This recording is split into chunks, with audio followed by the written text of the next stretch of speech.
Kenapa kita bisa merasakan dan berpikir tentang segala hal yang ada di sekitar kita? Bagaimana otak yang penuh dengan jaringan neuron bisa menciptakan pengalaman yang kita alami setiap detik? Dalam video kali ini, kita akan mengupas tuntas apa itu kesadaran dan mengapa ia menjadi salah satu topik yang paling membingungkan para ilmuwan dan filsuf selama berabad-abad. Jadi, siapkan dirimu untuk perjalanan panjang yang penuh dengan pertanyaan besar yang menantang logika dan pemahaman kita. Kesadaran adalah salah satu aspek paling menakjubkan dan misterius dari kehidupan manusia. Setiap hari, kita hidup dalam keadaan sadar. Kita merasa, berpikir, berbicara, mengingat masa lalu, dan merencanakan masa depan. Namun, apa sebenarnya yang dimaksud dengan kesadaran? Bagaimana otak yang terdiri dari miliaran sel otak, yang bekerja melalui impuls listrik dan kimiawi, bisa menghasilkan pengalaman subjektif yang kita sebut sebagai kesadaran?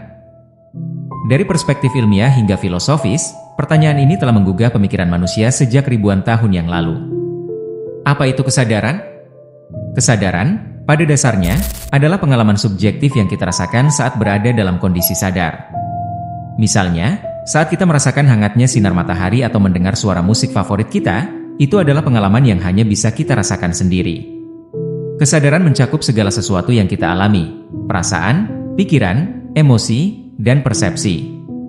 Itu adalah sifat internal yang membuat kita menyadari diri kita sendiri dan dunia di sekitar kita.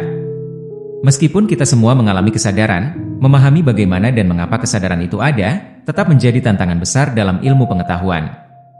Saat kita membicarakan kesadaran, tidak bisa dipisahkan dari otak kita.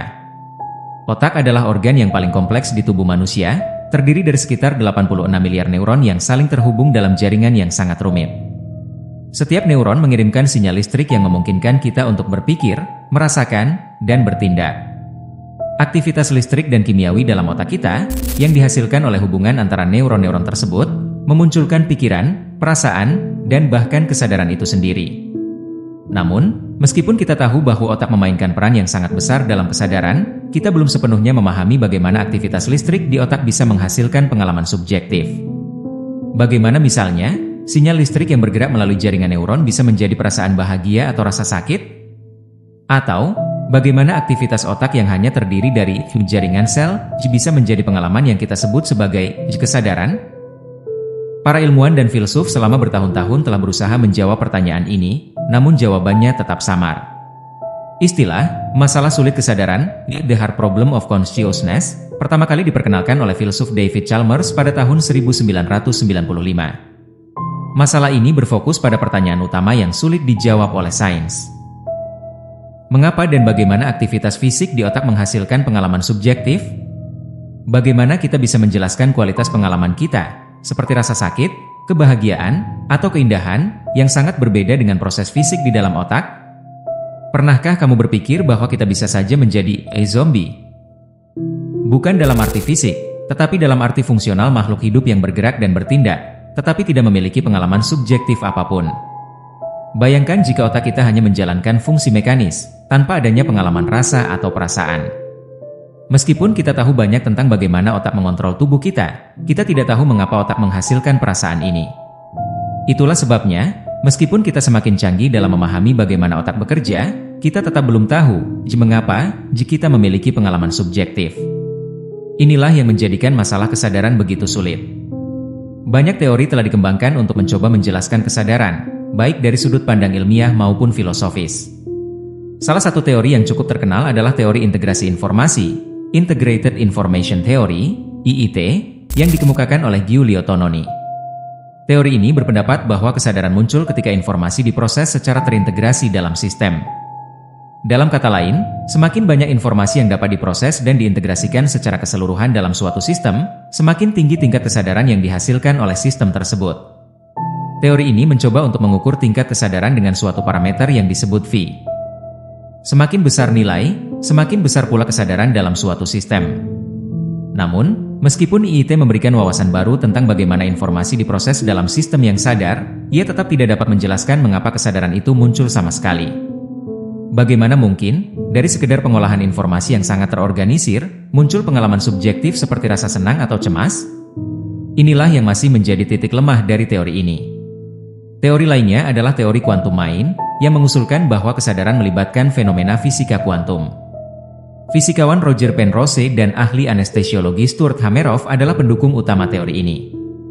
Mereka berpendapat bahwa fenomena kuantum yang terjadi dalam mikrotubulus sel otak mungkin memainkan peran dalam memunculkan kesadaran.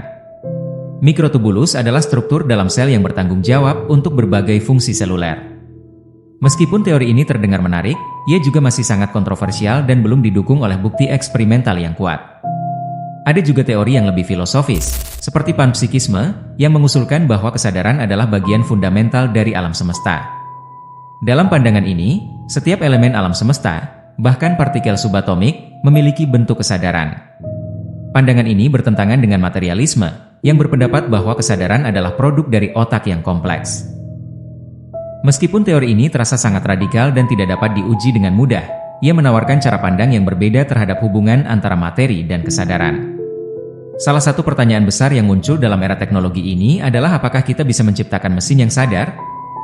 Seiring dengan perkembangan kecerdasan buatan, AI, kita semakin dekat dengan penciptaan mesin yang bisa berpikir dan bertindak layaknya manusia. Tetapi apakah mesin bisa memiliki pengalaman subjektif seperti kita? Bisakah mereka benar-benar merasakan dunia sekitar mereka? Ini adalah pertanyaan yang masih diperdebatkan oleh para ilmuwan dan filsuf. Beberapa orang berpendapat bahwa AI mungkin suatu hari bisa mengembangkan bentuk kesadaran buatan, sementara yang lain berpendapat bahwa kesadaran adalah fenomena biologis yang tidak bisa direplikasi oleh mesin. Dalam beberapa tahun mendatang, kita mungkin akan menghadapi dilema etis yang lebih besar tentang bagaimana memperlakukan mesin yang memiliki tingkat kesadaran. Apakah mereka memiliki hak? Dan bagaimana kita memahami hubungan antara manusia dan AI yang sadar? Kesadaran juga memiliki dimensi yang lebih dalam banyak tradisi spiritual dan agama. Banyak budaya dan agama melihat kesadaran sebagai esensi jiwa atau roh.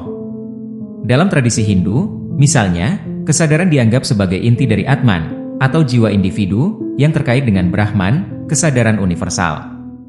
Dalam agama Buddha, kesadaran adalah kunci untuk mencapai pencerahan, atau nirvana, yang memungkinkan kita untuk melepaskan diri dari penderitaan.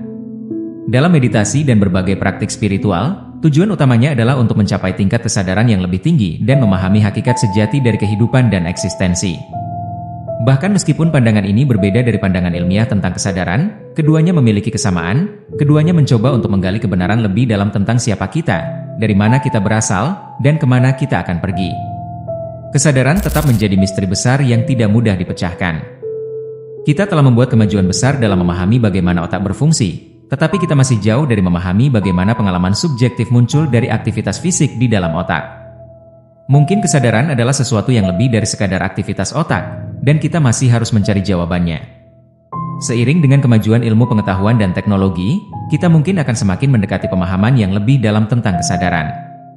Namun, mungkin juga bahwa kesadaran adalah bagian dari misteri besar yang akan terus menjadi teka-teki bagi umat manusia.